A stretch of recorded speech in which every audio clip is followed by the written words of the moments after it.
Assalamu alaikum wa rahmatullahi wa barakatuh. Welcome to another session of question and answers with Maulana Nizamuddin.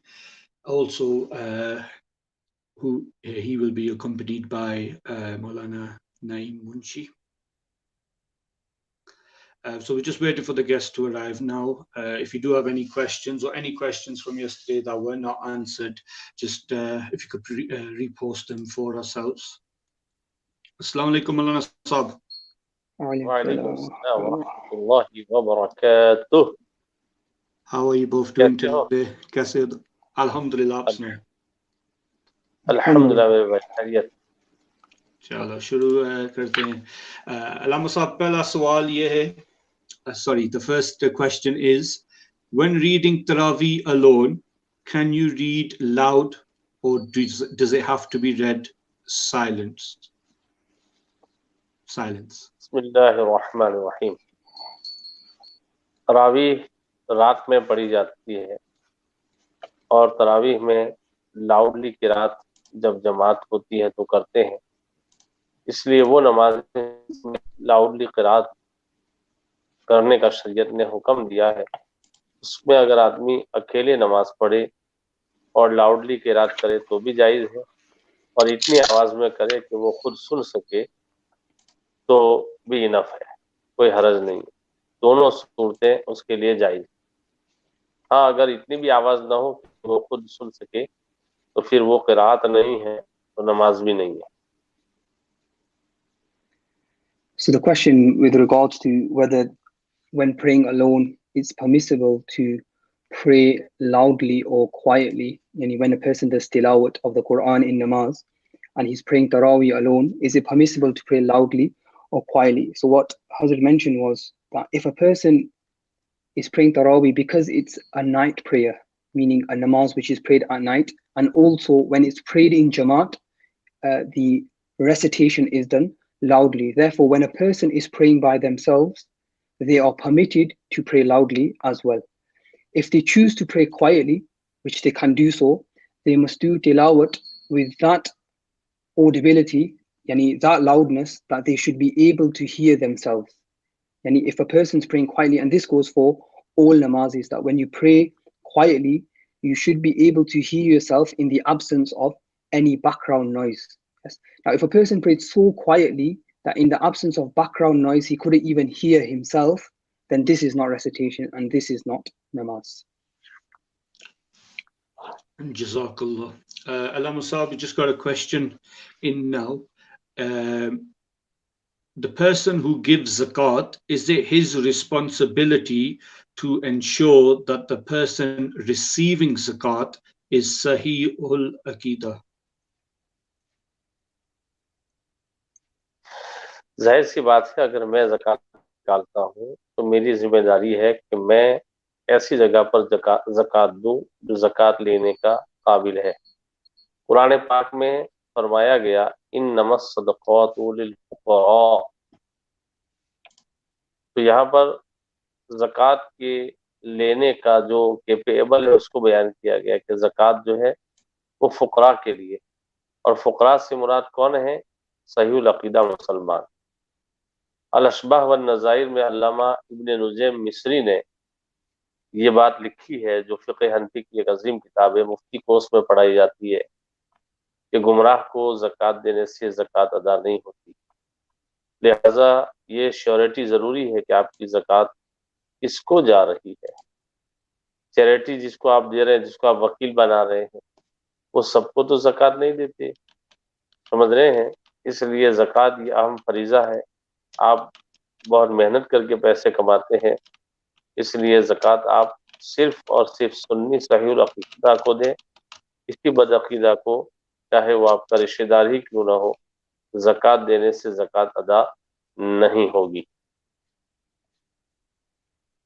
So the question is in regards to, if a person is giving zakat, is it the responsibility of the individual to ascertain, to make sure that the zakat has reached a person who is Sunni Sahihul Aqidah?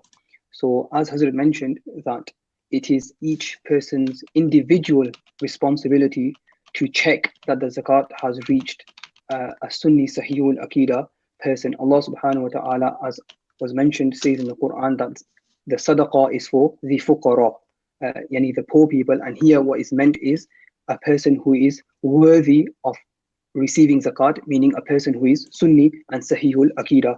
And Hazrat, you mentioned a kitab, I didn't catch the name of the book, the one which is prayed in Mufti.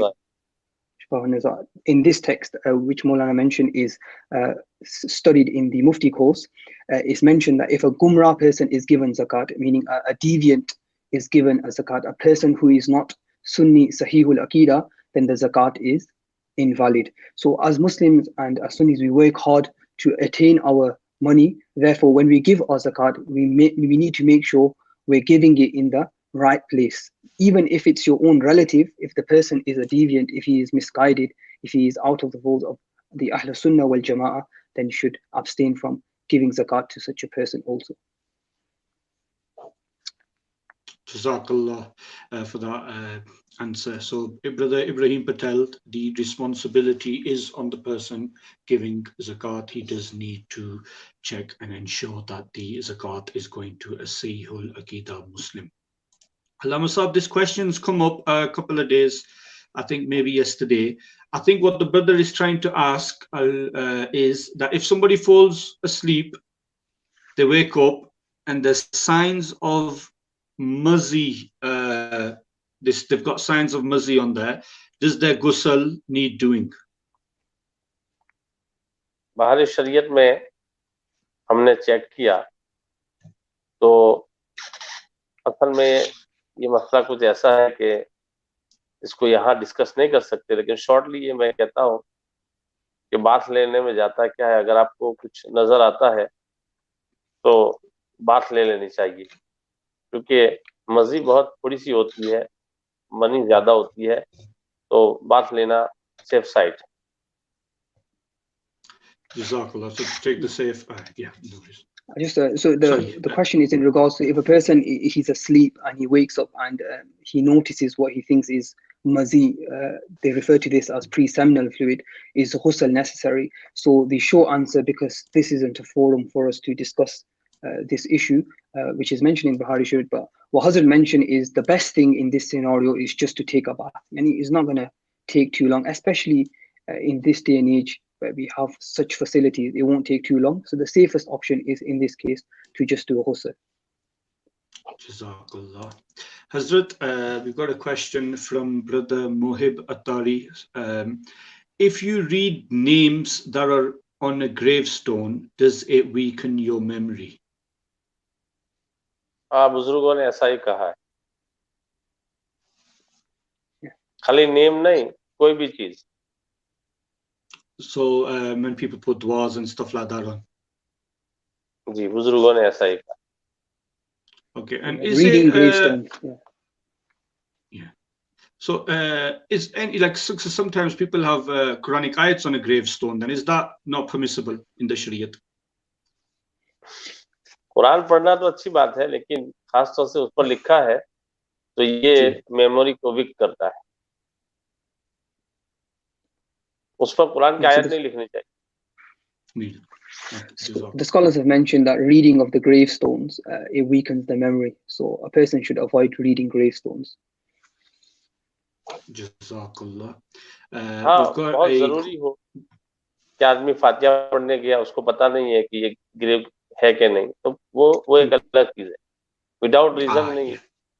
Of course, yeah. So if a person's looking for a grave, then it's okay for him to read the gravestones, but just without any reason, if he's just reading the gravestones, then this is incorrect. Okay. One question we've got is from Brother Salman Qadri. If we get boxes of chocolates as gift for Christmas or Easter, is it okay to eat these? In any case, been gifted work, wherever.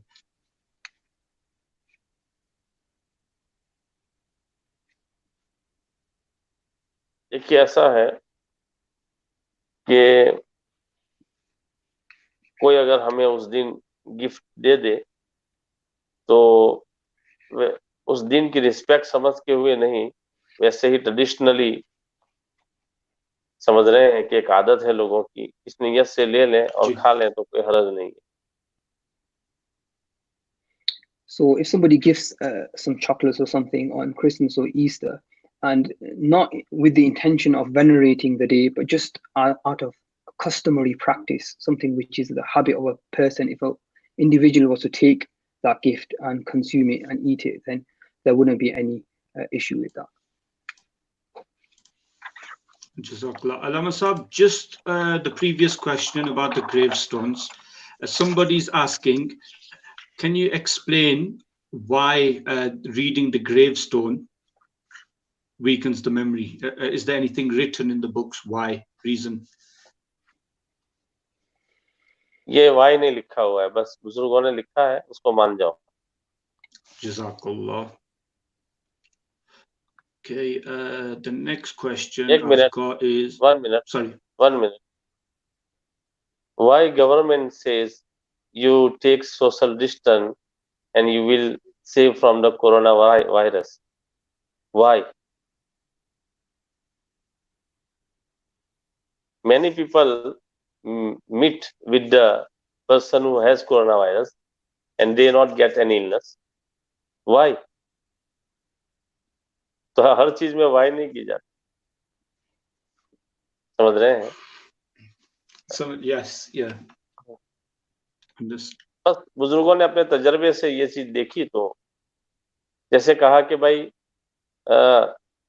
खट्टा Apple खाने से memory weak होती है, कच्ची धनिया खाने से memory weak होती है, शर्मगाह की तरफ देखने से मेमोरी वीक होती है, किसी को माज़अल्लाह हैंगिंग किया जाए उसको देखने से मेमोरी वीक होती है, टॉयलेट पेशाब जो है विदाउट टोपी जाने से मेमोरी वीक होती है। ये सारी चीजें बुजुर्गों ने लिखी है। अब उसमें पूछे वाई, तो वाई ने उन्होंने अपने एक्सपीरियंस और तजर्बे से ये बात कही। So this is something which the scholars have mentioned, as they've mentioned various other things. So this is something we accept because they know from experience.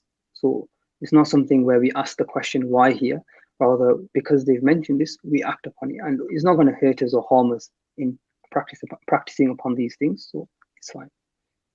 Hazrat, I got one question today. Is that's okay, Rahib? Just one question. Yeah, of course. Hazrat, किसी ने पूछा कि अगर हम तरावी घर पे पढ़ रहे हैं तो हम यानी 4 रकात करके हम पढ़ सकते हैं या सिर्फ 2 रकात करके हम पढ़ सकते हैं? सिर्फ 2 रकात पढ़ने की इजाजत है, 4 करके नहीं, क्योंकि ये जो मुतवारिस है बुजुर्गों के उसके खिलाफ, जो मुतवातिर है, मुतवारिस inheritance from the बुजुर्गान Deen and सहाबाए किराम, उसके अगेंस्ट जाना है और बुजुर्गों के अगेंस्ट जाना मना है। जैसे जुमा का खुतबा अरबी में ये मुतवारिस है, इस तरीके से ये भी। Okay, so the question was with regards to whether it's permissible to pray Taraweeh as 2 rakats, or is it permissible to pray as 4 rakats? So Hazrat mentioned that we should pray as 2 rakats, and the reason being is because from the Sahaba Kiram and from the awliya and the ulama, so on and so forth, for generations, the habit and the manner has always been to pray in 2 rakats. So a person should perform Taraweeh in 2 rakats. They shouldn't pray in 4 rakats. Jazakallah. Maulana Sahab, you got a question? हुजूर सदरुल शरिया रहमतुल्लाह अलैह ने इस पर detail के साथ गुफ्तगू की है कि 2 ही रकात पढ़े। जी चलो। Sorry, what was the name of the scholar in the book mentioned?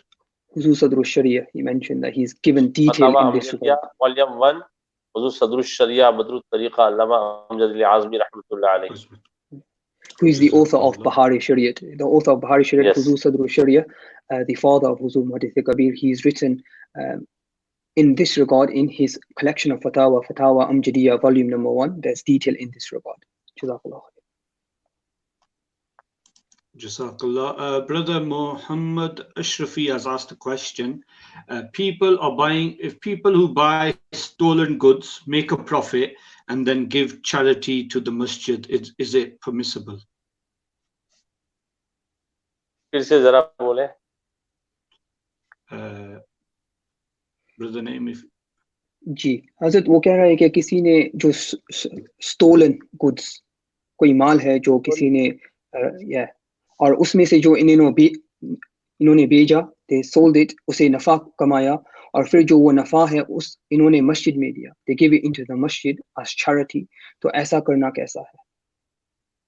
यानी कोई चीज चोरी कर ली, जी और बेच दिया. जी और उस नफा से फिर जो मस्जिद में दिए. चोरी करना भी गुनाह है और चोरी से फिर फायदा उठाया वो भी गुनाह का काम किया और वो पैसा मस्जिद में दिया वो भी गुनाह का काम किया. सारा जो है वो गुनाह है. जिसकी चोरी की है उसको फौरन सारी चीजें वापस करे वो. So the question was in regards to if somebody sold stolen goods, they attained a profit and then they gave that profit into the masjid, then what is the ruling with this regard? So Hazrat mentioned to steal is a sin, to attain profit on the stolen goods is also a sin, and then to give that into a masjid is also a sin. Therefore, the person should return whatever he can back to the person from which it was stolen.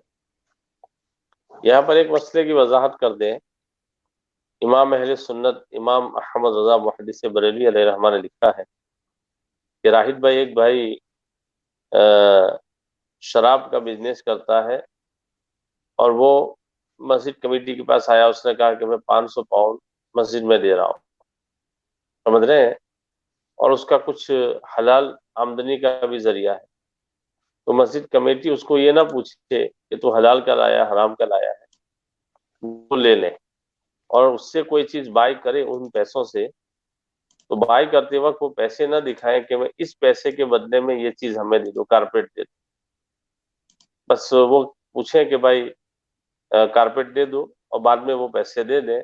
अब उस carpet पे नमाज पढ़ने में कोई हरज नहीं है, भले वो हराम के पैसे लाया. So Hazrat was just देने वाला गुनहगार होगा, जिन्होंने ले लिया उनके लिए ना गुनाह है ना उस पर नमाज पढ़ने में कोई हरज है. So Hazrat was just clarifying a mas'ala which is mentioned by Ala Hazrat, that say there is an individual who has a business in which he sells alcohol, and he comes to the committee of a masjid and he says, I want to give £500. Now, if this person, he also has, for example, a halal business, he has a halal income as well, then in this case, if he was to give the money to the masjid, the committee should not ask what the money is. Rather, say for example, he wanted to give money towards the carpets in the masjid. When he gives the money, as long as he doesn't explicitly say this is the haram wealth, and they don't ask him and he doesn't say this is the haram wealth, then the carpet will be permissible and praying namaz upon the carpet will be permissible. Yani from the side of the masjid, they won't be sinful, but the person who was involved in this haram action and he gave the haram money, he will be sinful. And Hazrat, a few times I've heard people say when collecting money, if someone says, brother, my money is haram, like I can't donate to the masjid, it's haram. People will, yeah, but some people say to them, the people, the ones that are collecting from masjid, brother, we'll make the toilets with that money. No. देखिए, not permissible. नहीं, इसकी वजह यह है कि असल में ये जहालत है. कमेटी अगर ऐसा कहती है तो कमेटी की जहालत है. उनको चाहिए कि उलमा से मसला पूछें. टॉयलेट ठीक है, वहां पर हम पेशाब वो करते हैं, लेकिन वो भी मस्जिद का एक पार्ट, समझ रहे हैं. इसलिए वो भी उन्हीं पैसों से बनना चाहिए जो हलाल. इसलिए ऐसा ना समझो कि वहां हम टॉयलेट कर लेंगे, कोई बात नहीं. ये गलत चीजें हैं. हराम का पैसा हराम होता है, ना उससे टॉयलेट बनाना जायज है ना उससे रोड बनाना जायज. So the question with regards to where people who collect charity, they say it's okay if the money is haram, give it to us, we'll build the toilets with this money. Remember, just because it's the toilets, it doesn't make it not part of the masjid. It's still a part of the masjid. Whatever is haram will always remain haram. So doing this is incorrect and is not correct according to the scholars. So a person should abstain from doing so. Jazakallah. And Allama Sahab, we've just got a question come in that if an individual does not use water after urinating, he only uses tissue paper, but because of traveling, service station, there's no water, there's no water, he just uses toilet paper. What's the ruling? Is he still pak after doing this? देखिए ऐसा है कि पहले जमाने में पत्थर और ढेला यूज करते थे मिट्टी का, और उससे इस्तिंजा क्लीन कर लेते थे और उसको क्लीन माना जाता था। आज के जमाने में टिश्यू निकला है। अगर से हमारे बाद बुजुर्गों ने टिश्यू का इस्तेमाल मना किया है, लेकिन कई उलमा ने इसकी इजाजत दी है। चूंकि यहाँ अगर हम टिश्यू ना यूज करें तो हमारे टॉयलेट वो ब्लॉक हो जाएंगे। तो अगर किसी ने टिश्यू यूज कर लिया और अच्छी तरह क्लीन कर लिया तो वो पाक ही माना जाएगा, नापाक नहीं। So the question with regards to if somebody, he went to the bathroom, he urinated, and perhaps he didn't have access to water because he was at a service station or something of the like, and he used tissue paper in order to cleanse himself, is he pak? So in the past, they would use like soft stones, what they call daily, to cleanse oneself. So in this day and age, Hazrat says that doing istinja with tissue is something similar to this. So in that case, although there is a difference of opinion amongst the scholars whether using tissue is permissible, if a person was to use tissue and he cleansed himself properly after urinating, then he would be regarded as clean, and praying in this state would be valid. Jazakallah.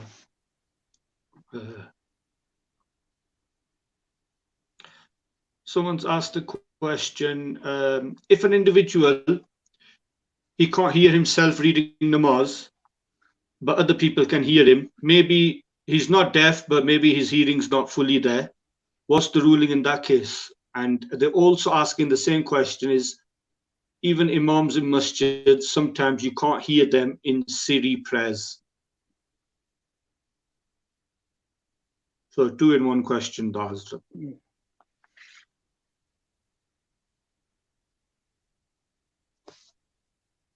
Do you want to translate or should I ask it again? I think Hazrat, did you get the question? आवाज नहीं आई। आवाज नहीं आई। हजरत को सवाल है कि अगर किसी का जो सुनना है वो यानी कम है, वो तो जवाब दे दिया ना, वो तो जवाब दे दिया, वो मैंने जवाब दिया कि नमाज हो जाएगी, नमाज हो जाएगी। Oh no, I think the sound didn't come in. Yeah, हजरत वो साउंड नहीं आया ना, वो इसलिए। हाँ, उसमें कुछ गड़बड़ हो गई थी। जी। Oh. And in the second part of the question regarding some imams, you can't hear them. You can hear them in Siri prayers. I think the man. कह रहे हैं कि कुछ इमाम, मैं समझ रहा हूँ। If imam prays and he hear himself, then namaz is count. Sirri का मतलब ही ये है कि खामोशी से पढ़ना, वरना तो जहरी हो जाए। हजरत वो कह रहे हैं कि सिर्री नमाज में लोग इमाम को भी सुनते हैं, सिर्री नमाज में लोग इमाम को सुनते हैं, तो इस मसला में क्या होगा? इमाम इतना आहिस्ता पढ़े कि वो खुद सुन सके, या जो पीछे मुअज्जिन साहब होते हैं या तकबीर कहने वाले, उसने सुन लिया तो कोई बात नहीं, लेकिन अगर दूसरी तीसरी सफ में भी सुना जा रहा है तो इमाम को इतना जोर से नहीं पढ़ना चाहिए। अब लेकिन आजकल तो क्या करें, माइक में लोग नमाज पढ़ाते हैं जी, तो उसके जरिया लोग सुन लेते हैं। So there was 2 questions. The first question was, what if someone was hard of hearing and as a consequence when they would recite they couldn't hear themselves but people around them could hear, would the namaz be valid? So Hazrat said obviously in this case the namaz would be valid. Here there's an obstruction, right? The second question was, if the imam reads loudly in those namazes where it's necessary for him to read quietly. So if he reads so loudly that the people who are close to him, yani the person who stood behind him or on either side, they can hear him, then there's no problem here. But if the people in the like second and third and fourth row going backwards, if they can hear him, then this is not good. This is not correct. Jazakallah for that translation, Maulana Naeem. Maulana, we've got a question regarding closing your eyes during prayer. What's the ruling on closing your eyes during prayer? If you are constantly depend on it, it is permissible. If not, then not. Jazakallah. And somebody's asked Maulana Sahab if you can demonstrate, yani ke show on camera, how to wash the beard during wuzu. So maybe face and beard. What's the method? यानी दाढ़ी कैसे धोनी चाहिए? Yeah. वुजू में? जी. वुजू में, जी. तो जैसे ये मेरी दाढ़ी है, राहिद भाई की दाढ़ी है, तो इस दाढ़ी को घनी लहयतुल कस्सा, फिक़ा में इसको कहते हैं लहये कस्सा, जो घनी दाढ़ी है उसमें यह है कि अंदर स्किन को वो वेट करना जरूरी नहीं है, जो बाल है वो वेट हो गए, उन पर अच्छी तरह पानी गुजर गया तो वुजू हो गया। लेकिन जिनकी दाढ़ी लहये कस्सा ने लहये खफीफा है, हल्की दाढ़ी है, तो उनको चमड़ा भी धोना जरूरी। So the question with regards to washing the beard in wuzu, so if the beard is a heavy beard where the skin underneath cannot be seen, then in that case it is not necessary to wash the skin underneath. Rather, if he washes the outside of the beard, then the wuzu will be valid. But if a person has a thin beard where the skin underneath can also be seen, then it's necessary to wash the skin underneath. Hazrat, और जो चेहरे पे जो बाल है, which hairs need to be washed? यानी सारे बाल है या सिर्फ वो जो चेहरे पे है? जो चेहरे के दायरे में आते हैं। जी. And so it's only the hairs which are within the circle of the face, the hairs which extend beyond the circle of the face, they would not need to be washed. Jazakallah for the answer, Maulana Sahab. The next question, someone's asked, Sajid Patel, Ibrahim Patel question, I missed the answer. Yeah, it's the responsibility of the person paying the zakat to ensure they are giving it to somebody who is Sahih ul Aqidah. वो तो बता दिया ना। जी, somebody asked in the question, okay, answer, so I'll just give them the answer for that one. The next question has read, someone's asked, can you give zakat for the building or running of Darulooms? अच्छा सवाल किया है। बिस्मिल्लाहिर्रहमानिर्रहीम। हमारे जो पैसे वाले लोग हैं उनको दारुलूमों से दुश्मनी होती है, इल्ला माशाअल्लाह, चंद को छोड़कर। लेकिन उनसे ये मैं पूछना चाहता हूँ कि तुम इमाम कहाँ से लाते हो, दीन के रहनुमा कहाँ से लाते हो? मदरसों से आते हो। अगर आप तमाम मालदार मिलकर सब दारुलूम में लिल्ला पैसा देना शुरू कर दो तो हम फतवा दे देंगे कि दारुलूम में ज़कात ना दो। लेकिन तजर्बा है, एक्सपीरियंस है कि लिल्ला देने के लिए लोग तैयार नहीं होते। 50-100 पाउंड तो दे देते हैं, लेकिन 500-5000 पाउंड ये लोग अक्सर जो है वो ज़कात ही के देते हैं। अब अगर दारुलूमों में ज़कात के पैसे न लगाए जाएं तो फिर दीन का काम कैसे चलेगा? इसलिए उलमा ने फिर एक हिला निकाला कि उस ज़कात के पैसे का गरीब को मालिक बनाया जाए, और वो गरीब पढ़ा लिखा होता है, उसको समझ होती है कि मुझे क्या करना है। वो गरीब जो है पैसे का मालिक बनकर दारुलूम की कमेटी को दे देता है, फिर दारुलूम की कमेटी उससे बिल्डिंग बनाती है। तो आला हज़रत रहमतुल्लाह अलैह ने फतावा रज़विया में फतावा शामी के हवाले से लिखा है कि ज़कात देने वाले को भी और इस गरीब को, दोनों को बराबर का सवाब मिलता है। इसलिए कि हदीस शरीफ में फरमाया कि सदका अगर 100 आदमियों के हाथ में जाए तो 100 आदमियों को सवाब बराबर मिलेगा। तो ये एक हिला है, वरना हमारे दारुलूम बंद हो जाए। इसलिए कि गवर्नमेंट सपोर्ट तो होती नहीं है। पहले जमाने में बादशाह सपोर्ट करते थे, इसलिए जरूरत नहीं थी। इस जमाने में सारा काम चंदे से चलता है। तो अगर सारे मालदार मिलकर कह दें कि हम लिल्लाह देंगे तो हम कल मना कर देते हैं दारुल वालों को, लेकिन ऐसा होना मुश्किल है। इसलिए बवजह मजबूरी जो है ज़कात के पैसे यहाँ लगाए जाते हैं। अब मैं जरा पूछना चाहता हूँ ऐसे लोगों से कि तुम चैरिटी में देते हो, जो हॉस्पिटल बनाते हैं, वहां से फिर ये गाड़ियां खरीदते हैं हॉस्पिटल की, क्या ये जायज है? स्कूल बनाते हैं, क्या ये जायज है? स्कूल में ज़कात का पैसा लगाना किसी आलिम ने जायज नहीं बताया है। तो बड़ी बड़ी स्कूलें बनाई है, बड़ी बड़ी कॉलेजेस बनाई है, बड़ी बड़ी यूनिवर्सिटियां बनाई है, बड़े बड़े हॉस्पिटल बनाए हैं, तो ये जायज है? ये तो हिले भी नहीं करते हैं चैरिटियां वाले, खुद फिर अपनी गाड़ियां वो BMW में घूमते हैं, ऐश करते हैं। तो इस तरह तुम्हारे पैसे लग जाते हैं, खाली तुम्हें दारुल से ही दुश्मनी है, जबकि उससे दीन का काम होता है। मौलाना नईम दारुल गौसिया रजवी हमारे दारुल में पढ़े हैं, हम उस मुबारकपुर में पढ़े हैं, दयादरा में पढ़े हैं। सब उलमा जो काम कर रहे हैं दीन का, वो किसी न किसी दारुल से पढ़े हैं। इसलिए मेरे भाइयों, हमें चाहिए कि हम दारुल की जरूर मदद फरमाएं, और इसी में से दीन मजबूत होगा। Just I'll try to summarize because Hazrat mentioned quite a few number of points. So the first thing is that giving zakat to Darul Ulooms is permissible. If you think about it, where do we get our imams? Where do we get our huffaz? Where do we get, when we need religious work, where do we get those individuals from? They all come from institutions such as Darul Ulooms. Yes.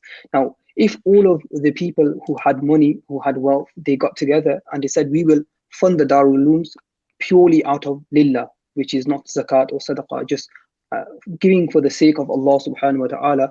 And Hazrat says, then they would give the fatwa, and they would, the muftis would issue the verdict that we will not use zakat in the Darul Ulooms. But what we have seen is that this is seldom the case. Rather, all of the Darul Ulooms, they require zakat to run. And in the absence of zakat, these Darul Ulooms would be closed, they would be shut down. So as a consequence, it becomes necessary to use zakat in these Darul Ulooms. And they have taken the process of hila shar'i from the ahadith of the Prophet ﷺ, and Hazrat mentioned fatwa ridwiya with reference to fatwa Hishami.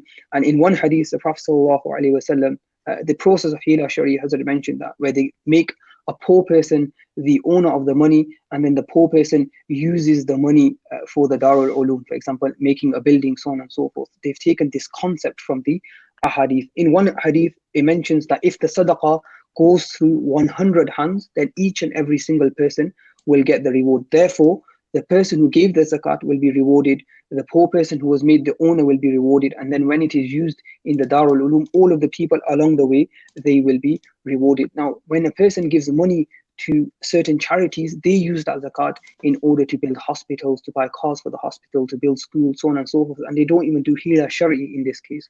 So if you look at the two scenarios, where you giving in a Darul Uloom, they're doing hila shari so that it can be used in the correct manner, and the other scenario where they are taking the money and they're not even doing hila shari and using it in, for example, to build a school where no scholar has given the permissibility of using zakat here, then here we can clearly see the difference. So if a person can donate zakat to Darul Uloom, they should do so, because much benefit comes from this.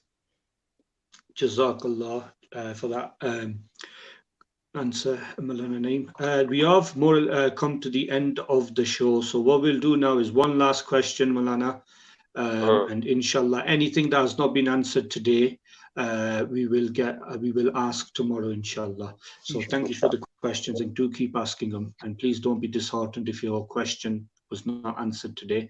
Inshallah, we will aim to get that answered tomorrow. Maulana Sahib, we've got a very interesting question. Is if two qualified muftis have two different opinions and you follow the one that suits you in each matter, is this permissible, or should you stick to one mufti in every masail? देखिए, ऐसा है कि अगर वो मसाइल ऐसे हैं कि नए मसाइल हैं, यानी पहले उलमा ने लिखे नहीं है, वो नए मसाइल, मसलन मैं आपको एक मिसाल देता हूँ ताकि आपके दिमाग में बात आ जाए। जैसे कि ये शेयर बाजार का मसला है, इसी तरीके से टिश्यू का मसला है। ये वो मसाइल हैं जो पहले ज़माने में नहीं थे, अभी पैदा हुए हैं, 100 साल से हुए हैं या 50 साल से हुए हैं। उसमें उलमा ने मेहनत की, गौर किया। कुछ उलमा ने कहा कि ये परमिसिबल है, कुछ ने कहा परमिसिबल नहीं है। तो जो चीज़ जैसे कि शेयर बाजार है, उसमें तो खैर किसी आलिम का, सुन्नी आलिम का मेरी नज़र में इख्तलाफ नहीं है, लेकिन एक मिसाल दे रहा हूँ। सेफ साइड यही होती है कि आदमी उससे बचे। लेकिन जैसे टिश्यू है, अब इस मुल्क में हम टिश्यू से नहीं बच सकते, तो हम लोग जो है टिश्यू को यूज कर लेंगे जिन उलमा ने जायज कहा है उनके कॉल पर। तो लेकिन इस मसले में फिर हम उन्हीं का फॉलो करेंगे। ये नहीं जैसे कि उलमा का इख्तलाफ हो गया कि आंख में दवाई डालने से रोजा टूटता है या नहीं। अब आज मौलाना नईब ने आंख में ड्रॉप डाल दिए और कल जो है कान में दर्द हुआ तो कहा कि चलो यार दूसरे आलिम के मसले पर कान में डाल देता हूँ। तो ये शरीयत के साथ मजाक है। एक मसले पर स्टिक होना पड़ेगा कि जब आंख में आप दवाई डालते हो तो फिर कान में मत डालो। तो किसी एक मसलक को अपना लो तो फिर पब्लिक गुनहगार नहीं होगी। और ये उलमा में मसाइल में इख्तलाफ कोई बुरी चीज नहीं है। सहाबा में मसाइल में इख्तलाफ हुआ है, ताबईन में हुआ है, इवन के आला हजरत और सदरुल अफाजिल में मसाइल में इख्तलाफ। अकीदे में इख्तलाफ नहीं होना चाहिए, मसाइल में इख्तलाफ। ये पीरी मुरीदी का मसला लोग बना लेते हैं, ईगो का मसला, फिर आपस में झगड़ते हैं। नहीं, मसाइल में इख्तलाफ पहले से होते आए हैं, हुए हैं, हो रहे हैं और कयामत तक होंगे। समझ रहे हैं? वो इसको खत्म करना चाहे तो जैसे कि जब कोर्ट में फैसले के लिए कोई मसला जाता है तो 5 जज में से 2 इख्तलाफ कर जाते हैं, तो वो भी ऐसे ही है ना। तो ये इसमें भी ऐसा ही होता है। इसीलिए तो अब सेमिनार बरेली शरीफ और मुबारकपुर में सेमिनार करते हैं ताकि नए मसले में इख्तलाफ ना हो। काश पाकिस्तान के उलमा भी उन सेमिनारों के साथ ज्वाइंट हो जाए तो फिर सुन्नी उलमा में बहुत कम इख्तलाफ रह जाएगा। तो बहरहाल आप किसी एक कॉल पर अमल कर सकते हैं, मगर फिर उस पर आपको स्टिक रहना पड़ेगा। So the question is, two muftis give two opinions, and then is it permissible for a person to follow one opinion or the other opinion? Where does a person stand? So if the question is in regards to a new mas'ala, a new ruling, for example, shares or tissues, or the use of tissue paper for istinja, for example, these are very, very recent masail within the last 100 years or so. So the scholars, they work hard, they do their research, so on and so forth, and then they come to their conclusion. Some may say, for example, it's permissible or impermissible. With shares, Hazrat said that there's no Sunni scholar that he's come across which have permitted shares. But with regards to, for example, tissues, some scholars have said it's permissible, some scholars have said it's impermissible. So in this case, it would be best to avoid. But if a person was to use the tissues based on the verdict of those muftis who said it was permissible, then we will not say anything to such a person. With the public, they won't be held to account for this. And with regards to difference of opinion, you can't start mixing opinions. For example, the scholars who said it's permissible to put eye drops in the eyes, they've said it's impermissible to put ear drops in the ears during fasting. So they said that it's permissible during fasting to put ear drops, but you can't put drops in the eyes. Now the other scholars, they've done it the other way around. Right, the other way around. So it can't be that one day when you need to use eye drops, you follow one fatwa, then one day when you need to use ear drops, you use the other fatwa, because then you're making a mockery of the Sharia. So if you following one opinion, then follow that one opinion throughout. Yes. Now the difference of opinion amongst the scholars, people, they kick up a fuss like, what's all this? The reality is the Sahaba, they differed, the Tabi'een, they differed in Masail as well. And there shouldn't be no difference of opinion in Aqidah, in beliefs. There's no difference of opinion amongst the Ahl Sunnah, alhamdulillah. But when it comes to fiqh issues, there was difference. There is difference of opinion in some masail, and there will be difference of opinions in the future. And Maulana mentioned some seminars which occur in the subcontinent, in Bareilly Sharif and Mubarakpur, where the big scholars, the high-ranking scholars, they come together and they try to have ittifaq, they try to have congruency in their rulings towards the new masail. So inshallah, if all of the scholars, they come together and they participate in these kinds of seminars, inshallah, then in the future, hopefully there'll be some congruency, there'll be some unity when they issue the fatwa, when they issue the verdicts on the new masail, inshallah. Assalamu alaikum. Maulana, I did say that was the last question, but I've just been told that one question's been left unanswered from the beginning for a while now. It was asked to me at the beginning and I did not get it answered, and someone's raised it again. So Maulana, you mentioned a few days ago regarding women going to the graveyard. If a woman dresses according to the Sharia and dressed modestly, there's no fitna involved, is it then permissible for a woman to go to the graveyard? मैंने ये कहा था कि इसमें उलमा का इख्तलाफ है। इमाम अहले सुन्नत रज़ी अल्लाह तआला ने इसको टोटली अनपरमिसिबल करार दिया है और आपके फतवे में एहतियात भी है, और देवबंदी लोग फिर हम पर एतराज़ करते हैं कि ये उर्सों में औरतों को ले आते हैं। तो आला हज़रत के फतवे में एहतियात है और हम पर कोई ब्लेम नहीं करेगा, लेकिन कोई औरत तमाम तर एहतियात के साथ चली जाती है तो मैं उसको हराम भी नहीं कहता हूँ। So the question was with regards to if women are permitted to go to the graveyard if they dress modestly and they take all precautions with regards to dress, whether or not this is permissible. So in this mas'ala of women visiting graveyards, the scholars have differed, but Imam Ahl Sunnah, Huzur Sayyidi Ala Hazrat Imam Ahmad Rida Khan, he has determined it as impermissible, and this is the most precautious approach. This is the most precautious approach. So this is what we should try and follow and do our best to follow. But Hazrat mentioned that if somebody was to take all of the precautions, yani dress modestly, and if a woman was to go to the graveyard, then he wouldn't say that it was haram. Yes, but the opinion of Huzur Sayyidi Al-Hazrat, where he states that it is impermissible, this is the most precautious approach, and this is what we should try to follow. Jazakallah for that, Maulana Sahab. Thank you, Maulana Nizamuddin and Maulana Naeem, for your time today. And inshallah, we'll see our viewers again tomorrow with many more questions answered, inshallah. And like I said earlier, if your question's not been answered today, we do apologize. Don't be disheartened. Please come back on tomorrow, and inshallah, we will ask your questions again. We'll ask your questions, get your questions answered tomorrow, inshallah. Jazakallah. Mehrbani. Jazakallah. Assalamu alaikum.